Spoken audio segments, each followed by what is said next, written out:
Monsieur le maire de Breteuil, cher Jacques Cottel, monsieur le conseiller général, cher Jean Coël,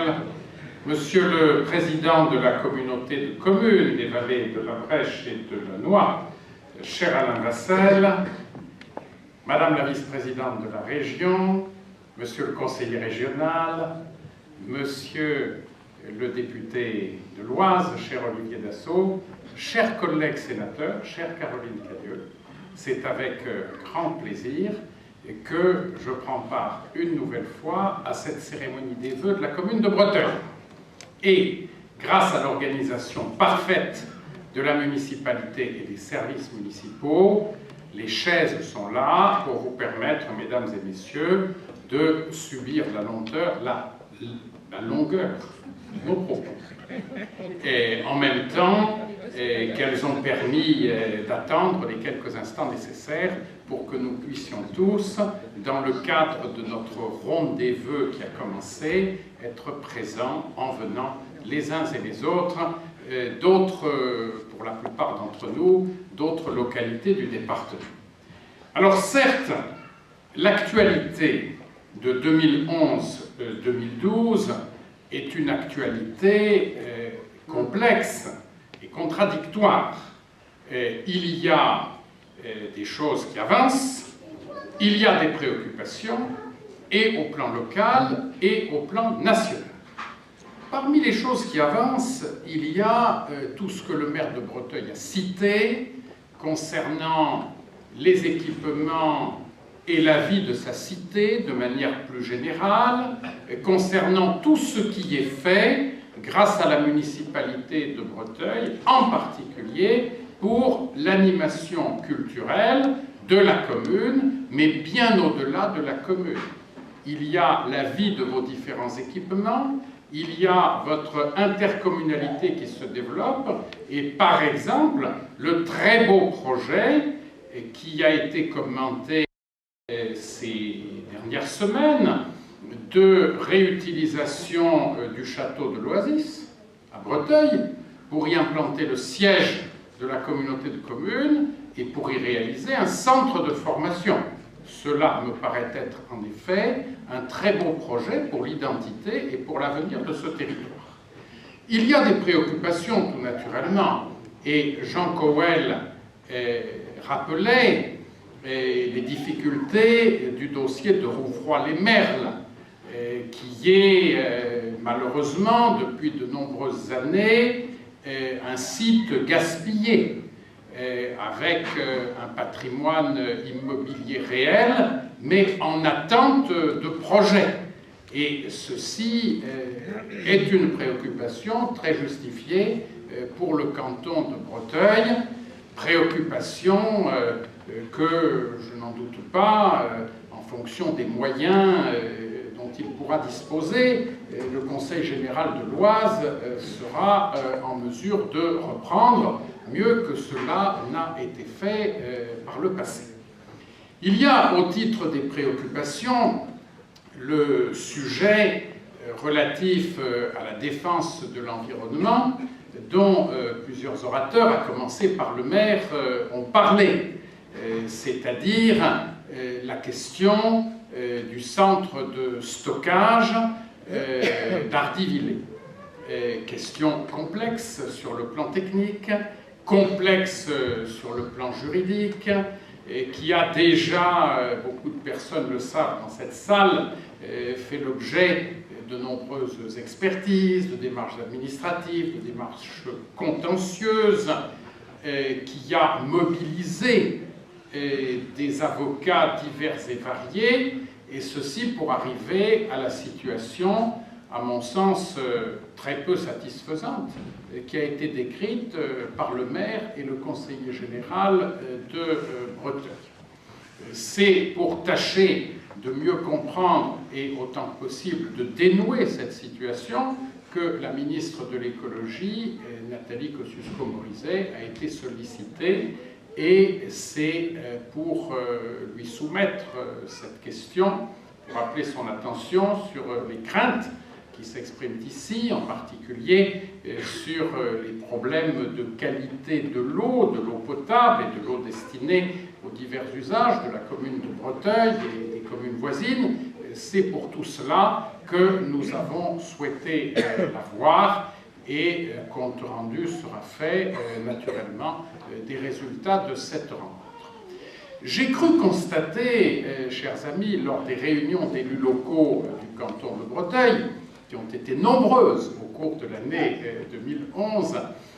qu'il y avait parfois un sentiment qui s'exprimait à l'égard de l'État, des services de l'État, et qu'il y avait de la part des élus des communes, pas seulement du chef-lieu, une insatisfaction qui pouvait de temps à autre être exprimée.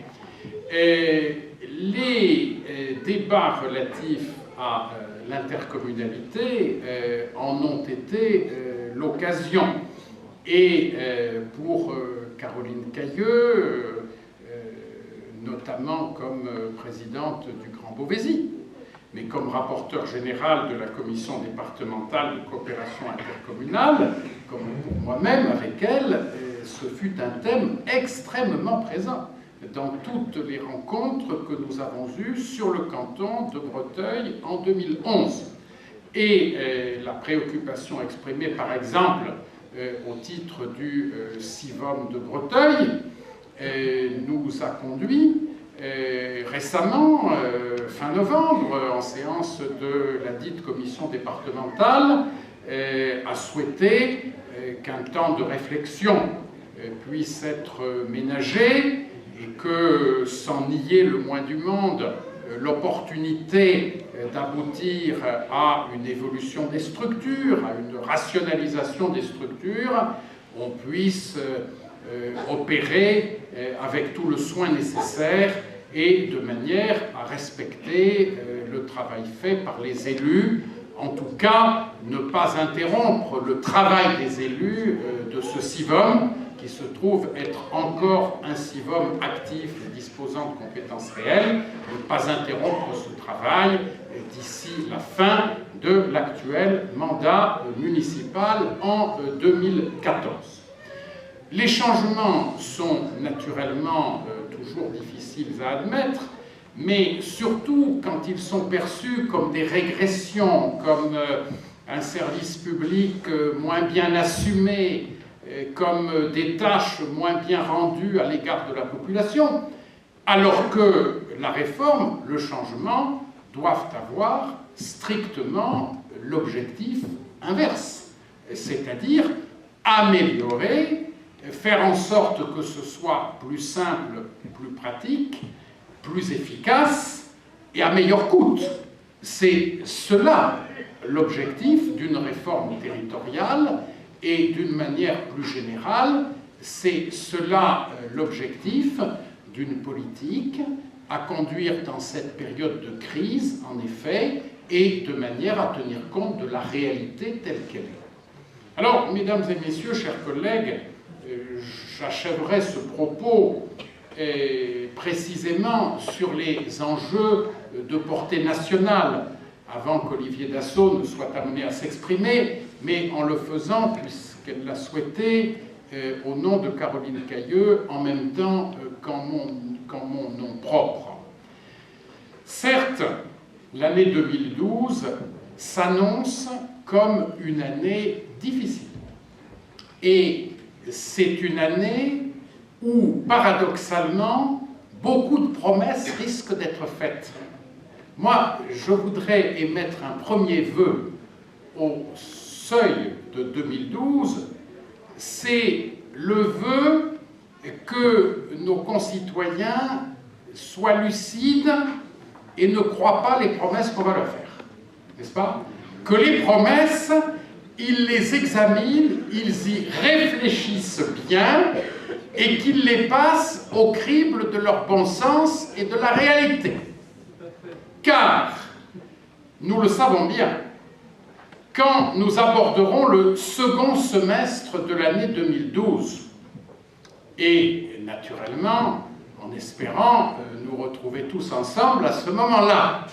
particulier avec notre excellent député, je me permets de le glisser, mais quand nous serons ensemble au début de l'année 2012, est-ce que la situation objective de nos finances publiques sera meilleure qu'aujourd'hui? Est-ce que les difficultés que nous rencontrons auront disparu? Est-ce que les marges de manœuvre de notre pays seront plus grandes? Est-ce que les problèmes liés aux contradictions internes de la construction européenne auront disparu, seront derrière nous? Mes chers amis, très vraisemblablement non. Et quels que soient nos choix, et les choix du pays en 2012, la situation telle qu'elle est et telle qu'elle nous est faite et imposée par la crise, par l'enchaînement des circonstances sur les marchés du monde, par le commerce international, par l'Europe telle qu'elle est, eh bien, cette situation, il faudra que notre pays la prenne en charge. Et la prenne en charge avec le souci de la vérité. Et la prenne en charge de manière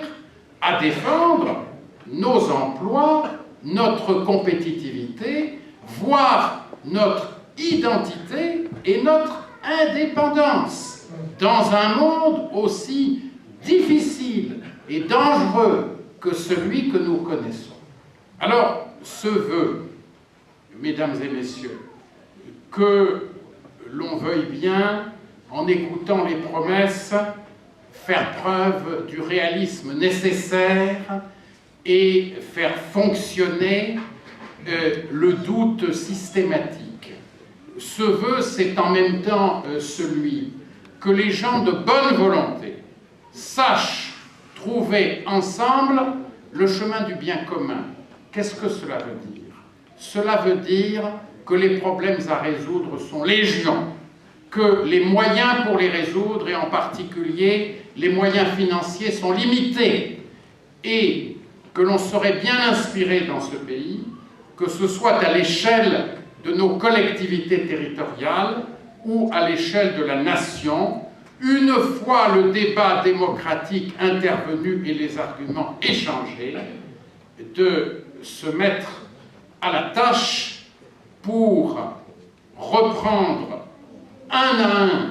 afin de les valoriser tous nos atouts, et pour reprendre un à un, afin de les minimiser, tous nos handicaps. Car ce pays a des atouts, il a des handicaps. Il doit savoir maintenir sa cohésion sociale, et en même temps, il doit savoir susciter, valoriser les projets